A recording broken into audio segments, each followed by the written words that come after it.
దేశవ్యాప్తంగా ఒక చర్చ జరుగుతున్నది. దాన్ని రాహుల్ గాంధీ గారు ప్రధానంగా లీడ్ తీసుకొని నడిపిస్తా ఉన్నారు. ఏమంటున్నారు రాహుల్ గాంధీ గారు? మనకు నేను బీసీల కులగణన చేపిస్తాను, రాబోయేటటువంటి జనాభా గణనలో బీసీ కులాలను గణించాలి అని చెప్పి వారు చెప్తా ఉన్నారు. అయితే ఇక్కడ మనం ఒక్కసారి బీసీలందరం కూడా ఆలోచన చేయాలి.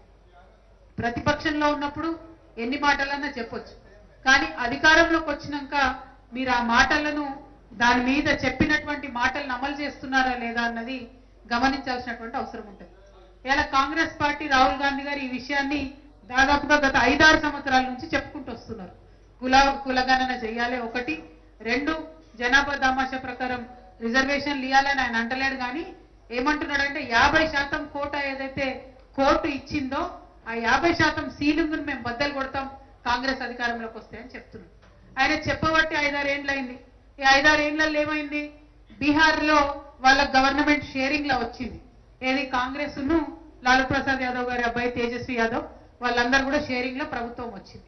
ఆ తర్వాత వాళ్ళు చెప్పంగా కర్ణాటకలో కూడా కాంగ్రెస్ ప్రభుత్వం వచ్చింది. ఇప్పుడు తెలంగాణలో కూడా కాంగ్రెస్ ప్రభుత్వం వచ్చింది. అయితే వీళ్ళు చేస్తున్నటువంటి మోసం ఏంటంటే బీహార్ లో కూడా కులగణన చేసింది. ఇట్లనే చేసేటప్పుడు ఒక పద్ధతి వేయాలి, మరి దాన్ని ఏ చట్టాలకు దొరకకుండా కోర్టులకు దొరకకుండా చేయాలి, కానీ చేయలే. బీహార్ లో కులగణన చేసిండ్రు, అది కోర్టులో ఇరుక్కున్నదంటే అక్కడే ఉన్నది. ఇంతవరకు దానికి సంబంధించినటువంటి ఏ ఫలితాలు కూడా బీసీ బిడ్డలకు దక్కలేదు. రెండవది, కర్ణాటకలో కూడా కులగణన చేసిండ్రు. అంటే ఒక పని మనం ఒకసారి తప్పు చేసినప్పుడు ఆ అనుభవం నుంచి నేర్చుకొని దాన్ని సరిగా చేద్దామని ప్రయత్నం చేస్తాం ఎవరైనా.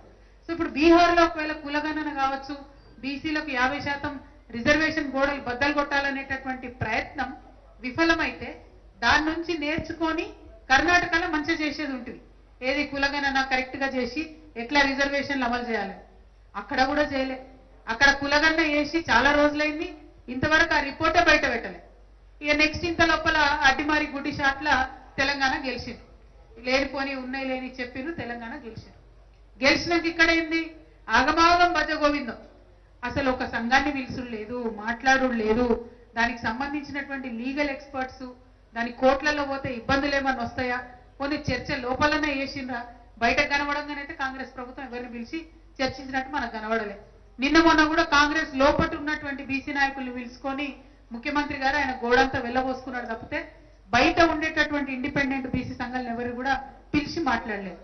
అంటే బీహార్లో చేసిన మోసం, కర్ణాటకలో చేసిన మోసం తెలంగాణలో కూడా కొనసాగిస్తారేమో అనేటటువంటి భయం మనకున్నది. అందుకే గత సంవత్సరన్నర కాలం నుంచి కూడా మనం వారికి వెంటబడుతూ ఉన్నాం. మొదలేం చేసిండ్రు? 3 పనులు ఉంటాయి బీసీ బిల్లు కరెక్ట్ గా అమలు కావాలంటే. డెడికేటెడ్ బీసీ కమిషన్ అని ఒకటి వేయాలి. ఆ డెడికేటెడ్ బీసీ కమిషన్ నుంచే లెక్కలు తీయాలి. ఆ లెక్కలను కోర్టుకు చెప్పాలి. అప్పుడు కోర్టు నమ్ముతుంది, అంటే ప్రభుత్వం నుండి చేయకుండా. కానీ రేవంత్ రెడ్డి గవర్నమెంట్ అసలు డెడికేటెడ్ బీసీ కమిషనే వేయకపోతే ఇవి అన్న ఆధ్వర్యంలో చాలా మంది మన వాళ్ళంతా లొల్లి పెడితే చచ్చినట్టు BC commission dedicated BC commission వేయాల్సి వచ్చింది. అది వేయడానికి ఎన్ని రోజులైంది? 10 నెలలు దాటిపోయింది.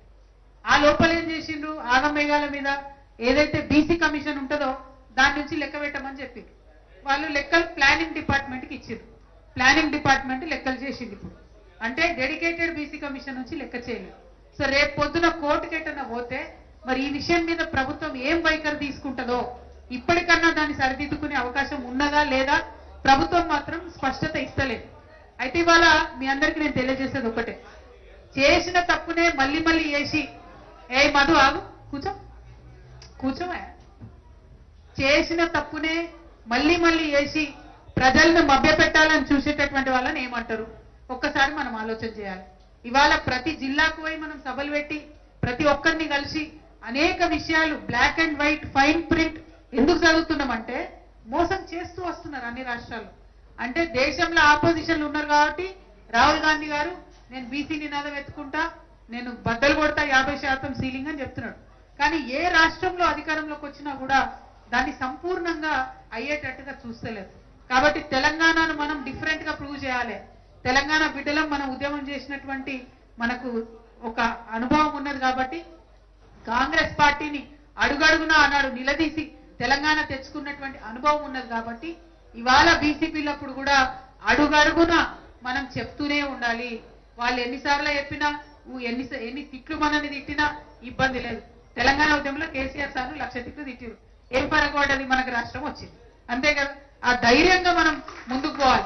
ఇవాళ ఇక్కడ నాగర్ కర్నూలులో ఉన్నటువంటి బీసీ బిడ్డలందరినీ కూడా నేను రిక్వెస్ట్ చేస్తున్నా, ఈ రోజు నుండి మొదలుపెట్టి బీసీ బిల్లులు మనం అనుకున్నట్టు 3 బిల్లులు పాస్ అయ్యేదాకా మీరు మైక్రోస్కోప్ పెట్టి చూడాలి ప్రభుత్వం ఏం చేస్తుందో. అడుగడుగునా చూడాలి, ప్రతి క్షణం నిలదీయాలి.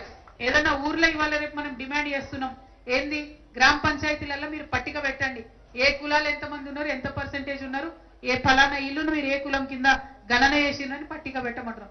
పెట్టినప్పుడు మిస్టేక్స్ ఉంటే గ్రామాలలో మీదే బాధ్యత. నేను చెప్తున్నా, మేమైతే హైదరాబాద్ నుంచి నాగర్ కర్నూలు మళ్ళా రాలేవు. ఇక్కడ నాగర్ కర్నూలు ఉన్న బీసీ బిడ్డలే చైతన్యాన్ని ప్రదర్శించాలి. ఆ యొక్క నిర్మాణం ఇప్పటి నుంచే దయచేసి చేసుకోవాలి. ఇక్కడికి వచ్చిన బీసీ సంఘ నాయకులందరినీ కూడా నేను మళ్ళీ రిక్వెస్ట్ చేస్తున్నా, గ్రామాలలో ఉన్న మీ శాఖలందరినీ కూడా యాక్టివేట్ చేయండి, చైతన్యవంతం చేయండి, చెప్పండి. రేపు పొద్దున జనాభా లెక్కలు వస్తాయి, మేము కొట్లాడతాం. వచ్చేదాకా గ్రామాల సచివాలయంలో ఆ పేస్ట్ చేసేంత వరకు మేము కొట్లాడతాం. కానీ అది వచ్చినాక కిందకెళ్ళి మళ్ళీ డేటా మీరే మాకు ఇవ్వాలి. ఎక్కడ తప్పైంది, ఏ ఊర్లో మిస్ అయింది, ఎవరు మిస్ అయింది ఏందన్న డేటా మీరే మాకు ఇవ్వాలి. అదొకటి మొదలు దయచేసి ఆలోచన చేయాలి.